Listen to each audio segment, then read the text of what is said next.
초등학생인 아이가 부모에게 묻습니다. 엄마, 이걸 왜 외워야 해? AI한테 물어보면 다 알려주는데 사실 이 질문 앞에서 우리도 잠시 머뭇거립니다. 답이 분명하지 않기 때문이죠. AI가 글을 쓰고 계산도 하고 정리도 해주는 시대. 사람은 무엇으로 가치를 갖는가? 오늘은 그 질문 앞에 함께 서봅니다. 진리와 자유. 칠판 뒤의 세계관 6번째 시간입니다. 지금 우리가 살고 있는 시대를 한 단어로 표현하면 아마 효율일 겁니다. 더 빨리, 더 적은 자원으로 더 많은 결과물을. 교육도 예외는 아니에요. 학교는 입시 효율을 좇고 아이들의 시간은 가성비 좋은 스펙 쌓기로 분 단위로 쪼개집니다. 그리고 이제 AI까지 글쓰기, 계산, 암기, 사람이 했던 거의 모든 인지 작업이 더 효율적인 알고리즘으로 대체되고 있습니다. 그러면 사람은 무엇으로 가치를 갖는가? 이 풍경 아래에는 한 가지 깊은 세계관이 흐르고 있습니다.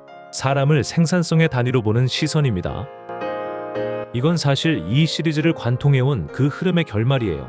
다윈, 듀이, 스키너로 이어진 사상사가 21세기에 도달한 곳, 효율주의, 기능주의, 환원주의입니다. 사람을 더 작은 단위로 쪼개고 더 효율적인 산출물을 내는 시스템으로 보는 사고. 그래서 사람의 가치는 무엇을 얼마나 생산하느냐로 환원됩니다. 이런 시대에 보수주의 전통은 어떻게 응답해왔을까요? 한 사람의 인물을 만나봅니다. 1953년 미국 정치 사상가 러셀 커크. 그가 펴낸 책 한 권의 이름은 보수의 정신입니다. 이 책에서 커크는 18세기 에드먼드 버크에서 20세기 시인 엘리엇까지 이어지는 보수주의 전통을 한 줄기로 정리해냈습니다. 그 안에 효율주의 시대를 향한 분명한 응답이 들어있어요. 커크는 그 응답의 첫 자리를 버크의 한 표현으로 가져옵니다. 궤변가, 계산가, 경제학자. 버크가 1790년에 쓴 표현이에요. 모든 것을 이성과 계산으로 환원하려는 자들, 사랑 가치를 숫자로 잴 수 있다고 믿는 자들에 대한 보수주의의 고전적 비판이었습니다. 커크는 이 비판을 자신의 시대로 가져와 한 가지 원칙으로 다시 표현했어요. 불완전성의 원칙. 사람은 기술로도 교육으로도 사회 개조로도 완전해질 수 없는 존재입니다. 사람 안에는 시스템으로 측정되지 않는 부분이 함께 있기 때문이에요. 양심, 사랑, 자유의지, 영혼 같은 것들이죠. 시스템은 측정 가능한 것만 다룰 수 있죠. 그래서 사람을 시스템으로 최적화하려면 결국 측정 불가능한 부분이 깎이거나 무시될 수밖에 없어요. 그 과정에서 사람이 다치는 것입니다. 그렇다면 성경은 효율의 우상에 대해 무엇을 말하고 있을까요? 가장 오래된 답이 전도서에 있습니다. 전도서를 쓴 솔로몬은 평생 누구보다 더 많은 것을 쌓고 누구보다 더 풍요롭게 살아본 사람이었어요. 그가 도달한 결론은 한 단어였습니다. 헛되다. 히브리어로 헤벨, 입김, 안개, 손에 잡히지 않는 것을 가리키는 말이에요. 사람의 모든 산출물은 결국 입김처럼 흩어진다는 것이었죠. 다시 러셀 커크의 표현을 빌리자면 보수주의가 지키고자 했던 것은 시대의 유행이 아니라 영원한 것들이었습니다. 기술이 바뀌고 시대가 바뀌어도 변하지 않는 것, 사람의 존엄, 양심, 사랑, 그리고 하나님의 형상. 이 영원한 것들 위에 다음 세대를 세우는 일, 그것이 효율의 시대를 사는 크리스천 부모의 자리입니다.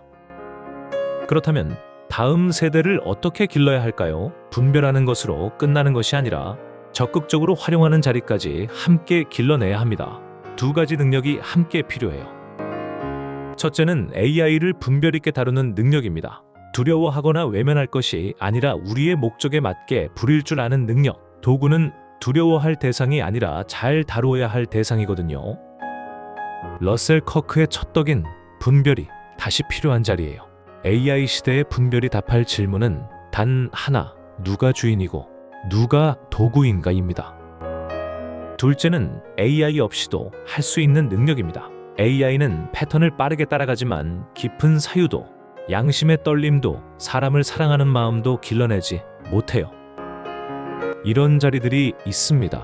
천천히 자기 영혼의 결을 따라가는 자리, 깊이 머물러 영원한 것이 마음에 새겨지는 자리, 형상을 알아보는 만남의 자리, 침묵과 기도 속에서 하나님의 음성에 귀 기울이는 자리입니다.